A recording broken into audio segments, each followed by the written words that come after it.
بقول لك يا صاحبي بتجيب سيجاره؟ لا والله يا صاحبي ما بدخنش امال ايه اللي في ايدك ده يا عم؟ دي فيب. بقول لك يا صاحبي وانت تستهبلني، انت مش عارف ان ده بيعمل ميه على الرئه؟ ميه على الرئه يا عم، ده مجرد فيب، ده اسوأ من السجاير، ده بخار ميه يا عم.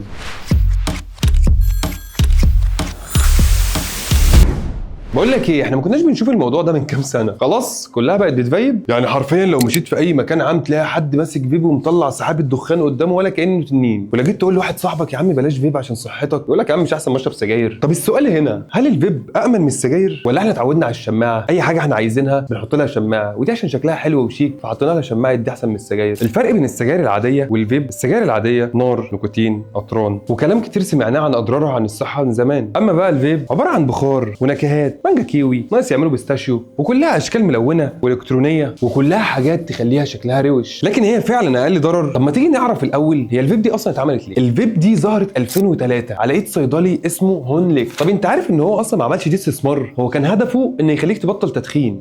بس طبعا الاشرار ما سابوش للطيبين حاجه، بدل ما تكون حل بقت هي دي المشكله نفسها. الناس بدل ما تبطل تدخين بقى كل شويه في جيبهم جهاز صغير شكله شيك وطعمه حلو، وفي الاخر نفس الضرر. ده يمكن بقى ادمان اكتر من السجاير. انا كده استفدت ايه؟ بدل ما اكون مدخن عادي بقيت مدخن الكتروني بنفس الدرجه تقريبا، مدخن برو ماكس يعني. بس عارف انت، هو ضرر بس ريحته حلوه. طب السؤال اللي بجد بقى، هل الفيب امن من السجاير؟ لو سالت اي حد بيشرب فيب هيقول لك يا عم ده بخار مش دخان، ما تبقاش اوفر بقى. بس الحقيقه مش كده خالص. الفيب فيه نيكوتين برضه، بس بدل ما يكون محروق زي السجاير بيجي في شكل سائل وبيتبخر مع تسخينه. المشكله ان الابحاث لسه مش واضحه 100% على تاثير الفيب على المدى البعيد، بس المعروف ان النيكوتين هو النيكوتين سواء في سجاره او في فيب، وده بيعمل ادمان وبيأثر على القلب والمخ. حسب منظمات الصحه العالميه WHO السوائل بتاعه الفيب فيها نيكوتين ومواد كيميائيه ممكن تاثر على القلب والرئه. اما بقى المراكز الامريكيه للسيطره على الامراض CDC قالت ان الفيب ممكن يسبب مشاكل في التنفس والتهابات في الرئه وتاثيرات غير معروفه على المدى البعيد. يعني باختصار، مش عشان الفيب ما فيهوش الاطران اللي في السجاير يبقى امن. انت ممكن تقول انا اللي بشرب فيب، يا عم دي حاجه تخصني انا. وهل تعرف ان الفيب بتاثر على الناس اللي حواليك؟ التدخين السلبي مش بس السجاير، بخار الفيب فيه نيكوتين ومواد كيميائيه، وده معناه ان اي حد جنبك بيتعرض ليه برضه. عارف حجتك والله وهجاوبك. طب هل الفيب بيقلل من التدخين فعلا وبيساعدك فعلا انت تقلل التدخين، ولا بيحصل العكس؟ في ناس بتقول انها بدات الفيب عشان بس تبطل تدخين، لكن الدراسات بتقول العكس. اكتر من 80% من اللي بيشربوا فيب بيتحولوا بعد كده للتدخين العادي، وبدل ما كانوا بيدخنوا سجاير بس بقوا مدمنين للنيكوتين باشكال مختلفه. الحقيقه الفيب ممكن يكون باب للدخول للتدخين العادي، وبالذات عند الشباب اللي عمرهم ما مسكوا سجاره قبل كده. تدخين بتدخين ما كنا فضلنا على السجاير بدل الدوشه دي كلها. طب انت مش ملاحظ ان الناس كلها فجاه بتشتريه؟ زمان كان التدخين موضه، تشوف البطل في الافلام ماسك السجاره ولا مستريح. وعشان التاريخ بيعيد نفسه دلوقتي الموضه الجديده هي الفيب، كله الوان وفليفرز حلوه واجهزه شكلها روش.